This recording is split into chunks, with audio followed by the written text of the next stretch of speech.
faire.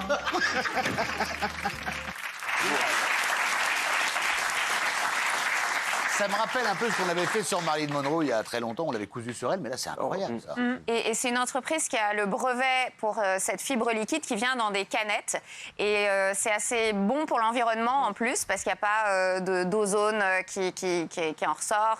Et on peut avoir des trucs vraiment sur mesure et une créativité incroyable. Donc c'est C'est-à-dire qu'en fait, à part se mouler son corps, on ne peut pas faire grand-chose de plus. Non, parce qu'ils peuvent réparer les vêtements endommagés aussi. Grâce à ça, justement, ça permet justement de faire moins de gâchis et moins de gaspillage. Bien, ça. Et vous vous rendez compte du coup de projecteur pour la France, parce que c'est quand même deux couturiers qui viennent du sud de la France. Et c'est juste génial parce que le coup de projecteur est énorme. Là, on voit leur Instagram qui est en train d'exploser.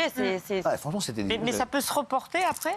Le reporter, oui, aussi. Plusieurs fois. Oui, on peut le reporter. Et le fait que ce soit Bella Hadid aussi, qui soit énorme. énorme, top modèle, ça a été juste énorme. Et puis c'est une performance artistique, c'est-à-dire qu'il y a la musique, il y a le podium, il y a la démarche, tout est vraiment réfléchi. Vous faites ça sur Isabelle, c'est pas pareil. C'est méchant. Alors c'est vous qui dites ça, c'est méchant. Alors, essayez, vous allez voir, ça va être formidable. Vous dites ça pourquoi? Ou juste l'âge, la morphologie? Alors, pas du tout. Elle est gaulée de fou, madame. Elle est gaulée de ouf. Alors, c'était pour la vanne. Vous savez qu'ils font des robes en impression 3D aussi. Si vous pouvez faire des seins en 3D, ça m'arrangerait. Bah si. Bon, d'accord.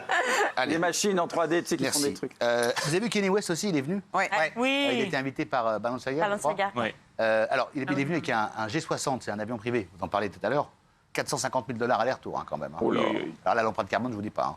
Et alors, il a défilé. Ils n'ont pas mis beaucoup de lumière, apparemment. C'était un peu chelou. C'était un peu zombieland. C'était un peu zombieland. Très privé. C'était très angoissant. Dans la boue, Très glauque. Ouais, c'est glauque, c'est du Kanye West, regardez.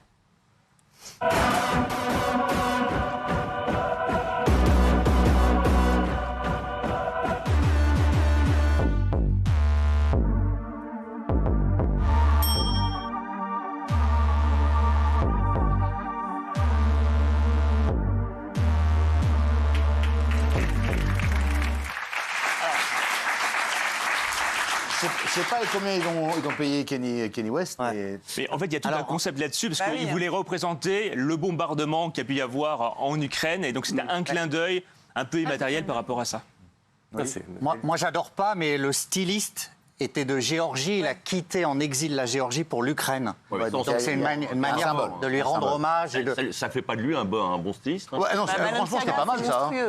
Moi, je vois très bien la prochaine venue de Guillaume Janton, lundi, il est c'est sûr, c'est clair. Non, mais en fait, le principe des défilés, c'est pas de montrer des vêtements qu'on peut porter, c'est de montrer une identité de marque, de faire passer des messages. Là, en l'occurrence, c'est un message politique, mais le but, c'est pas de porter ça dans la rue.